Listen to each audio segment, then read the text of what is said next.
I'll start by apologizing for the lighting. I understand it's not as radiant as people might be used to, but I'm in a hotel room in Centralia tonight, and we just got in after a great hockey meetup. Now, I do have other hockey topics to discuss before I turn in for the night, and I apologize these videos are going to be late for some on the West Coast and East Coast, but hey, for people in Europe, I'm right in your wheelhouse, depending on which part of Europe you're in. We had a meetup today in Tacoma. So we went for Seattle. We ended up going with Tacoma. I had gone through Seattle Parks and Rec to try to arrange something through them, and they clearly didn't know what I was talking about. I went right over their heads, clearly. But what happened tonight was awesome. And we ended up just playing just with a tennis ball and sticks on grass in a park. And it was fun. And, you know, it showed me again that I really believe the game of hockey can grow, and it can grow exponentially. There are a lot of people, and I saw that today as well, there are a lot of people who are curious about the game, who want to get into watching the game, who want to talk about the game, who may feel uncomfortable asking certain questions or discussing certain things. So I had no problem being there with people who may never have played any form of hockey before, never touched a hockey stick, and that happened. And it's a fun experience. So it was a fun little game, and it was just kind of, all right, well, we don't have a lacrosse box, and we came out of that with it was a good night. The meetup started at about 6:15. Then we went out for something to eat, and by the time we were done, it was about 10 o'clock. So, in those 4 hours, I got to know a little over half a dozen people, so 8 or 9 people that I got to know in that period of time, and it's good. It's good for the game, because again, it's all about networking. There was a guy I met at Starbucks, and it was by accident. I overheard a conversation. I was kind of eavesdropping, and he was giving a very decent talk to an 18-year-old kid who's coming out of high school and has his whole life ahead of him, and giving him the idea that the 9 to 5 job, you may hate it, you may not like it, and when you go into a crappy job, and he gave him some good advice. And and basically told him you are at a stage in your life where you can do anything. It's there. You have to have the courage and the knowledge. And he talked about the crappy jobs and hanging around. And he said if you work at a crappy job, hang around with the person who's been at that job for 35-40 years. Look at where they're at and ask yourself the question of, is this what I want? And if you're okay with that, then you're great. And if you look at where they're at and you say, I want more, there's nothing wrong with that. And I thought that was a good message. So I found myself turning around and just nodding, and I'm like, yeah. And right away he's like, yeah, this guy, and I'm like, oh, I'm in this conversation now. And, I talked to the kid myself, and I told him what I do. I told him what I was down there for. This was Tacoma Starbucks, the same place where I filmed the video where I talked about the Thornton and Hurdle extensions, and I said he's right. And I just told this kid, I said, figure out what makes you unique. What do you have? What passion do you have? And go to it, and see if there's a way you can make that, into something. And at the end of that, I gave the older gentleman who was talking to this kid, I gave him my email address and my name, and he's reached out to me, and there's this program thing that he does, and he wants me to be a part of it. So there's a networking thing that happens, and there were a lot of questions I got tonight about hockey fans. So not the new fans, not the casuals, but about the hardcore fans, and how they feel about the casual fans, and how Seattle coming into the league and all these new fans coming in and the reception. And, we had a very good conversation. And, when that game footage gets uploaded, is it going to look like a real hockey game? Not really. But it's the spirit of it. And the next time we come down here, we'll have something bigger. Because I'm going to take that footage and I'm going to send it to Seattle Parks and Rec. And I'm going to say, this probably would have been better on concrete. And yet we didn't have a hockey ball in all of our running around this morning and making sure we had everything. We had 4 hockey sticks and no hockey ball. And nobody else had brought one. So we had a tennis ball. Now, if we played with a tennis ball on concrete, well, if anybody's ever played with a tennis ball on concrete, it tends to bounce a lot. And you tend to end up chasing the ball quite a bit. So it's probably for the best we ended up in the grass. Anyways, everything worked out. We had a fun time.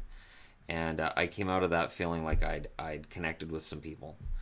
And being on the road and doing these things, it is totally worth it. It is worth not necessarily getting a lot of sleep. It is worth the fact that I'm still sore from playing on Saturday, and I played again today. I'm like, yep, all right, get the sticks, let's go, let's do this. And I'll do it again on Saturday in Vegas. Yeah, there's going to be an indoor game in Vegas, and we're going to record it. I don't believe we're going to be able to live stream it, but we're going to record it. And the only agreement seems to be that if we record it, that we just give a shout out to the man that is allowing us the usage of his facility. So there's going to be hockey in Vegas, floor hockey in Vegas, ball hockey in Vegas.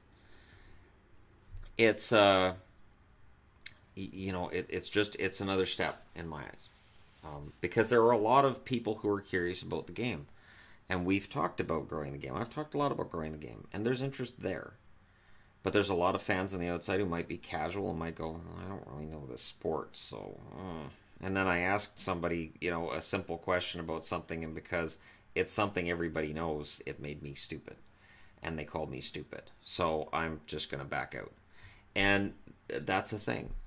And when I was talking to the guys tonight after the game, I talked to them about that. And I said, because they people have seen this, where it's like, well, I don't want to ask a question because if I ask a simple question about one of the simple rules of the game, it makes me look stupid. So I'm glad to have created a channel where we're creating these communities. And if you're out at that game tonight, network with the other guys that were there.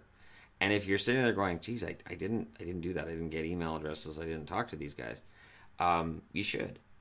I would hope that at all these meetups that these guys are saying, hey, we should hang out. We should, because in the way that everything's designed now, you have all your social media, and definitely, YouTube is part of that. I want to make sure that what this channel provides isn't just me talking about hockey and NHL and just talking at you guys. There are plenty of channels on YouTube that talk to you guys. I want to make sure that I'm listening and interacting with people, and that we can have these meetups and we can do these kinds of things, and this is fun. So I had a good time today. I think that everybody that came out did as well, and I'm looking forward to doing it again, because I know the next time we come down, we'll be on the street. We'll be somewhere. I know Seattle Parks and Rec were like, which street do you want to close down? And I'm like, oh God, no, that's not what street hockey is. And then I said, well, if we could get a lacrosse box, and then they just sent me links to every park in the city, and I'm like, this doesn't help me. This is basically them going, what's a lacrosse box? Here's all of our parks. I know. So, anyways, thank you to those that came out. That was fun. Drew hung out with us for a couple hours before the event even started. I hope he enjoyed himself watching me shop for dorky items. A lot of Rick and Morty, and a lot of back and forth between myself and my lovely wife. And, it's true. The way that we interact on the channel is the same as we interact off the channel. What you see with me is 100% of what you get. So anyways, thank you guys so much for watching. Thank you to those that came out. I look forward to coming down and doing this again. It's worth every minute of the drive. I think it took us, well, it was two hours, and then we met with some family on the way down, and then it was another hour to get to the game where we were having it. Or at least to find the park we were having it, and then there was some shopping that happened, and we went back to another park because we went to the wrong park the first time. Google Maps can't always be trusted. And then it's another hour's drive from there to get to the hotel. So, that's just the way it works. Anyways, again, thank you guys for watching. I apologize for the lighting, and I'm going to apologize for the lighting in the next video, because the lighting's probably going to be crap in the next video. Know what I'm saying? But I will talk to you guys again very soon. Tonight, obviously. There's a couple of items I need to touch on, and then I'm going to turn in for the night, and I will be up tomorrow. I didn't have a chance to review today's soccer games on the Entertainment Guy channel, and I apologize for that, but we've been on the road, and I watched the one game, and when it was over, I knew Brazil had knocked out Mexico. I thought, wow, Brazil came through. Finally, a favorite came through, and then Belgium did the same. But, you know, I just haven't had the time to sit and put something together. So these things happen. But thank you so much for watching. And hit like and subscribe if you're browsing your way through, and you just, you happen upon this video. And I'm also going to announce this here. I did tweet Carnell Johnson, who is the Las Vegas Golden Knights anthem singer from the playoffs, and he and I have agreed to get together and hang out when I'm in Vegas this week. And I'm also going to get together with Bark-Andre Furry. That's right. And I'm not sure which one of the two I'm more excited about, but honestly, that's kind of a cool thing. The unofficial mascot of the team and the anthem singer. So I'm intending to have a lot of fun in Vegas. And if you're in Vegas, I'm really anxious for this. I may be dead tired. I may have no energy by the time we get there, but I will muster up what I can, and I will give every ounce that I have for this, because this is the kind of fun stuff that I really enjoy doing. This is why I got into doing this. This is kind of what I always envision. People are always like, what do you envision with your channel? This is kind of it. Creating a community where you can feel connected to other people. You can feel like you can talk about anything. So again, if you're new to the sport, you could talk about that. If you're somebody's watched the sport for 40 years, you can sit down and talk about that. I want this to be a place where as many people feel welcome as possible. So I hope you guys are having a fun night or day.